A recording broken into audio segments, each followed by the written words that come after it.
Good morning students. SST 7th class second chapter की आज हम शुरुआत कर रहे हैं, जिसमें चैप्टर का नेम है नए राजा और उनके राज्य। अब इसमें हम ये पढ़ेंगे कि किस तरह से जो 7वीं शताब्दी थी उसमें उसके बाद 7वीं शताब्दी के बाद किस तरह से नए नए जो राजा और जो उनके मतलब राजवंश थे वो सामने आए, वो उनका उदय हुआ, कैसे वो उत्पन्न हुए, वो सारी चीज़ें हम इसमें पढ़ेंगे। तो चलिए चैप्टर की शुरुआत करते हैं।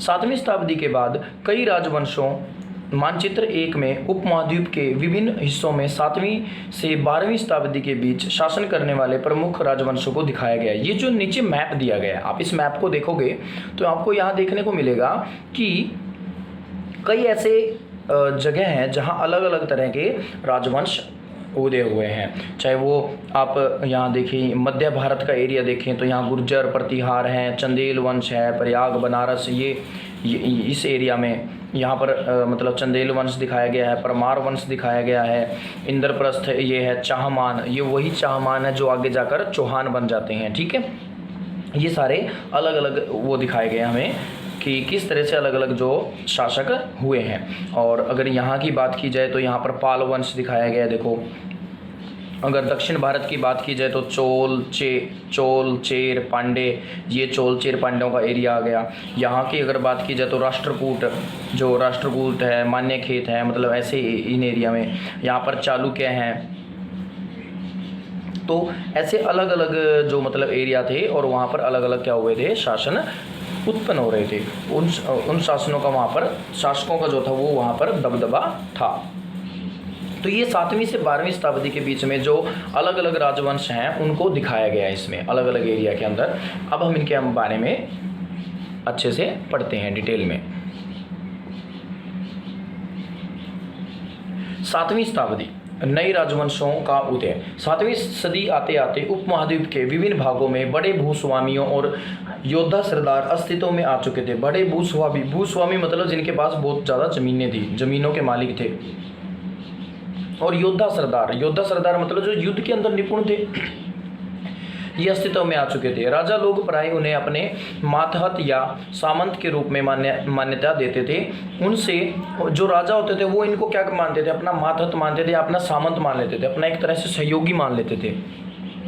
उनसे उम्मीद की जाती थी कि वे राजा या भूस्वामी के लिए उपहार लाएं, उनके दरबार में हाजिरी लगाए और उन्हें सैन्य सहायता प्रदान करे। मतलब एक तरह से जो ये लोग होंगे, जो महत वगैरह हो गए, ये मातहत हो गए या सामंत हो गए, ये क्या करेंगे, राजा को सहायता प्रदान करेंगे, उनकी सेना में सहायता प्रदान करेंगे, जैसे आर्थिक सहायता है या कुछ और तरह तरह के उन्हें उपहार भी देंगे। ये सब राजा उनसे उम्मीद लगाकर बैठता था और उनके दरबार में हाजिरी भी लगती रहेगी। अधिक सत्ता और संपदा हासिल करने पर सामंत अपने आप को महासामंत या महामंडलेश्वर मतलब पूरे मंडल का महान स्वामी, जिस एरिया में वो रहता था ना, उस पूरे एरिया का अपना मतलब बहुत बड़ा स्वामी घोषित कर देते थे। मतलब अधिक सत्ता या संपदा, मतलब जब उनके पास उनका मतलब जो दायरा बढ़ जाता था, ज़्यादा जमीन हो जाती थी, धन दौलत बहुत ज़्यादा हो गई, ताकत अच्छी हो गई, तो अपने आप को महामंडलेश्वर या महासामंत घोषित कर देते थे। और जब कभी कभी वे अपने स्वामी के आधिपत्य से भी स्वतंत्र हो जाने का दावा करते थे, मतलब राजा के अंडर में हैं, लेकिन कई बार ज़्यादा ताकत हो जाती थी इतनी कि वो राजा से खुद को स्वतंत्र मानते थे कि हम किसी राजा के दबाव में नहीं रहने वाले, हम खुद ही यहाँ के राजा हैं। ठीक है, खुद को अपना एक तरह से अपनी एक रियासत बना लेते थे।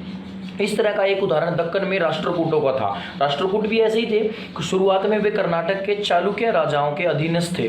मतलब जो चालुक्य राजा होते थे कर्नाटक के अंदर, कर्नाटक में कौन थे, चालुक्य राजा, इनके अधीनस्थ थे, मतलब इनके नीचे रहते थे ये। ठीक है, एक तरह से सामंतों का काम करते थे। 8वीं सदी के मध्य में एक राष्ट्रकूट प्रधान दंती दुर्ग ने अपने चालुक्य स्वामी की अधीनता से इनकार कर दिया। अपना जो मतलब किसने इनकार कर दिया, दंती दुर्ग कौन था, एक राष्ट्रकूट था, सामंत के रूप में प्रधान था ये। इसने कहा कि मैं चालुक्यों को अपना स्वामी नहीं मानता, उसने इनकार कर दिया। उसे हराया और हिरण्य गर्भ, शाब्दिक अर्थ मतलब सोने का गर्भ नामक एक अनुष्ठान किया। उसने क्या कर दिया फिर, दंती दुर्ग ने जो चालुक्य स्वामी था उसको हरा दिया और वहां पर एक हिरण्य गर्भ मतलब एक तरह से अनुष्ठान करवाया। एक ये अनुष्ठान होता था पूजा पाठ। यह अनुष्ठान ब्राह्मणों की सहायता से संपन्न किया जाता था। तो यह माना जाता था कि इससे याजक, याजक मतलब यजमान, जो ये यज्ञ करवाने वाला है, ठीक है, जन्मना क्षत्रिय न होते हुए भी क्षत्रिय के रूप में दोबारा क्षत्रिय तो प्राप्त कर लेता था। मतलब ये मान्यता थी कि जिस व्यक्ति ने ये करवा लिया ना, चाहे वो क्षत्रिय ना भी हो, जन्म से क्षत्रिय नहीं है तो कोई बात नहीं, लेकिन जब ये यज्ञ करवा लेगा तो वो क्षत्रिय बन जाएगा, ठीक है, तो वो राजा बनने के लायक हो सकता है, वो योद्धा बनने के लायक हो सकता है। तो ऐसा इसकी मान्यता थी। नेक्स्ट, कुछ अन्य उदाहरणों में उद्यमी परिवारों के पुरुषों ने राजशाही कायम करने के लिए सैन्य कौशल का इस्तेमाल किया। मतलब जो सेना का कौशल था, जो सैनिक लोग होते थे उनका इस्तेमाल किया। जो उद्यमी परिवार थे, उद्यमी मतलब जो जिनके अंदर जो व्यापार या और काम धंधों से जुड़े होते, लेकिन काफ़ी अच्छी धन दौलत थी। मिसाल के तौर पर कदम्ब मयूर शर्मण और गुर्जर प्रतिहार हरिश्चंद्र ब्राह्मण थे। ये क्या थे? ब्राह्मण थे एक तरह से, जिन्होंने अपने परंपरागत पेशे को छोड़कर शस्त्र को अपना लिया। शस्त्र मतलब हथियार, ठीक है, मतलब क्षत्रिय बन गए और क्रमशः कर्नाटक और राजस्थान में अपने राज्य सफलतापूर्वक स्थापित किए। देखो यहाँ क्रमशः वर्ड का मतलब क्या है कि जो कदम्ब मयूर शर्मण था, इन्होंने तो कर्नाटक में अपना राज्य स्थापित कर लिया और गुर्जर प्रतिहार ने कहाँ स्थापित कर लिया? राजस्थान में। देखो ये मैप के अंदर आपको दिखाई देगा गुर्जर प्रतिहार दिख रहा है ना, तो ये राजस्थान का, देखो वैसे तो राजस्थान का ये एरिया है, लेकिन उस समय लंबा एरिया भी कवर हो जाता था, ठीक है। तो इस तरह से हम इसको देख सकते हैं। नेक्स्ट इसमें कहता है राज्यों में प्रशासन। अब राज्यों में प्रशासन कैसे किया जाता था, राज्यों में किस तरह से राज किया जाता था, वहाँ की कैसा सिस्टम बना रखा था इन्होंने। इन नए राजाओं में से कईयों ने महाराजाधिराज, मतलब महाराजाधिराज का मतलब क्या है कि राजाओं का भी राजा, वो या फिर तिरुभवन चक्रवर्ती मतलब 3 भवनों का स्वामी, इस तरह की अन्य भारी भरकम उपाधियां धारण कर ली। कोई अपने आप को चक्रवर्ती सम्राट मानने लगा, कोई अपने आप को महाराजाधिराज मानने लगा, तो इतनी बड़ी बड़ी उपाधियां देने लगे वो अपने आप को। इस तरह के दावों के बावजूद वे अपने सामंतों और साथ ही साथ किसान, व्यापारी और ब्राह्मणों के संगठन के साथ अपनी सत्ता की साझेदारी करते थे। मतलब ये तो उनकी उपाधियां होगी, उसके साथ साथ उनके राज के अंदर, उनके राज में व्यापारी, किसान, ब्राह्मण, इनके संगठन भी मौजूद होते थे, उनकी भी साझेदारी होती थी कि वो उनसे भी अपनी वो सहयोग लेता था। एक यहाँ पर चित्र दिखाया गया है, एलोरा की गुफा 15, एलोरा में जो एलोरा जगह है उसके अंदर 15 नंबर गुफा है, उसका भित्ति चित्र क्या होते हैं? भित्ति का मतलब होता है दीवार और चित्र मतलब चित्र, तस्वीर, जिसमें विष्णु को नरसिंह अर्थात पुरुष सिंह के रूप में दिखलाया गया है। यह राष्ट्रकूट काल की कृति है, राष्ट्रकूट काल जो था उस समय बनाई गई थी।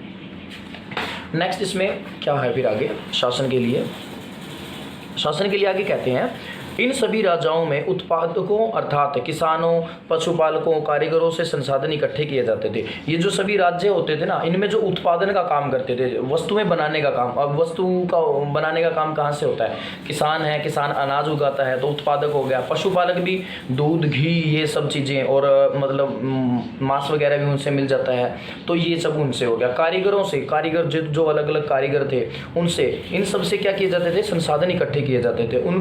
इनको अक्सर अपने उत्पाद का एक हिस्सा त्यागने के लिए मान्य या बाध्य किया जाता था। मतलब जितनी भी तुम चीजें बनाओगे ना, उसमें से एक हिस्सा तो क्या करना पड़ेगा? तुम्हें त्याग करना पड़ेगा। त्याग मतलब राजा के खाते में डलवाना ही पड़ेगा।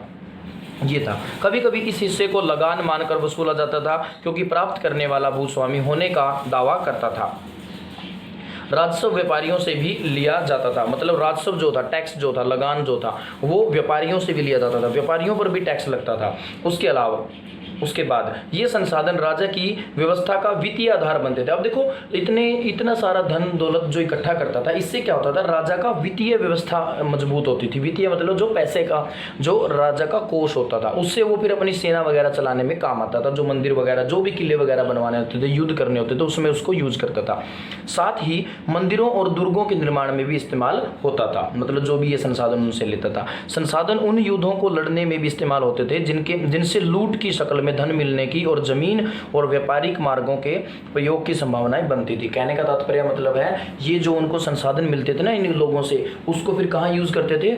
उन जगहों पे युद्ध करने के लिए यूज करते थे। कि मान लो कोई देश है, किसी राजा ने देखा कि ये हमारा पड़ोसी देश है, यहाँ पर बहुत अच्छी तो जमीन है, दूसरे राजा के पास धन दौलत भी है, अगर मैं इसको युद्ध में हरा दूंगा तो मुझे ये धन दौलत मिल जाएगा, यहाँ की ज़मीन भी मिल जाएगी, यहाँ के जो व्यापारिक रास्ते हैं उन पर भी मेरा हक हो जाएगा और मैं और भी ज़्यादा टैक्स ले सकता हूँ, राजस्व इकट्ठा कर सकता हूँ, मतलब मेरी ताकत बढ़ेगी। तो ये सोचकर इन संसाधनों का यूज़ किया जाता था। राजस्व वसूली के लिए पदाधिकारियों की नियुक्ति। अब राजस्व की वसूली होती थी, जो टैक्स लेने के लिए कुछ अधिकारियों को नियुक्त किया जाता था, सामान्य प्रभावशाली परिवारों के बीच से ही की जाती थी। मतलब जो ये अधिकारी होते थे ये कहाँ से आते थे, ये उन परिवारों से जिनका समाज में या राजा के सामने बहुत अच्छा क्या होता था, प्रभाव होता था, उनमें से चुने जाते थे। प्राय वंशानुगत होते थे। वंशानुगत मतलब एक ही परिवार के, आज आप हो, उसके बाद आपके बच्चे, फिर उसके बच्चे, तो मतलब वंशानुगत चल रहा है। सेना में भी ऐसा ही होता था, सेना के अंदर भी वंशानुगत चल रहा था। कई बार राजा के निकट संबंधी ही उन ओहदों पर होते थे, या फिर क्या होता था, राजा के जो संबंधी होते, रिश्तेदार होते थे, उनको मुख्य पदों पर नियुक्त कर दिया जाता था। बाकी और पदों पर भी ऐसे ही परिवारवाद चलता रहता था। तो ये हमने पढ़ा। इसमें एक छोटा सा टॉपिक है बीच में, वो भी आपको एक्सप्लेन कर देता हूँ। 400 कर। 400 कर क्या है ये? तमिलनाडु में शासन करने वाले चोल वंश के अभिलेखों में विभिन्न किस्म के करों के लिए 400 से ज़्यादा सूचक शब्द हैं। सूचक शब्द मतलब जो ये शो करते हैं अलग अलग, कहते हैं कि 400 से ज़्यादा जब चीज़ों के ऊपर क्या लग रहा था, कर लग रहा था, टैक्स लग रहा था। सबसे अधिक उल्लिखित कर है वेटी, जो नगद की बजाय जबरन श्रम के रूप में लिया जाता था। जबरन श्रम का मतलब क्या होता है, मजबूर करके किसी से मजदूरी करवाना, तो ये भी एक तरह से कर लिया जाता था। तो कर के वेटी कर क्या होता था, वेटी कर का मतलब था किसी से पैसा मत लो, उससे मजदूरी करवाओ, फ्री में काम करवाओ, वो यानी जबरन श्रम। और कदमाई यानी कि भू राजस्व थे। कदमाई क्या था, कदमाई था भू राजस्व, जमीन के ऊपर लगने वाला टैक्स। मकान पर छाजन डालने पर भी वाला कर, मतलब अगर आप छत डाल रहे हो ना, मकान की छत बना रहे हो अच्छी मजबूत, तो उसके लिए भी आपको कर देना पड़ेगा। खजूर या ताड़ के पेड़ पर चढ़ने के लिए जो सीढ़ी का इस्तेमाल कर दिया तो भी आपको टैक्स देना पड़ेगा। पारिवारिक संपत्ति का उत्तराधिकारी हासिल करने के लिए, मान लो आपका परिवार है, उसका उत्तराधिकारी आपको बनना है, हेड बनना है परिवार का, अब सारी जमीन जायदाद आपको अपने नाम करवानी है, तो उसके लिए भी आपको टैक्स देना पड़ेगा। तो ऐसे ऐसे छोटे छोटे चीज़ों को देखकर लगभग कहते हैं कि 400 से ज़्यादा वर्ड हैं जो कि अलग अलग 400 चीज़ों में टैक्स लिया जाता था। तो इस तरह से हमने इसको देखा। नेक्स्ट जो टॉपिक है वो रहेगा हमारा प्रशस्तियाँ और भूमि अनुदान। प्रशस्तियाँ क्या होती हैं? प्रशस्तियाँ होती हैं बेटा प्रशंसा करने वाले, मतलब ऐसी रचनाएं करना जिसमें किसी के बारे में प्रशंसा की गई है, उनके बारे में जानकारी दी गई है। ये हम नेक्स्ट वीडियो में करेंगे। Thank you, have a good day.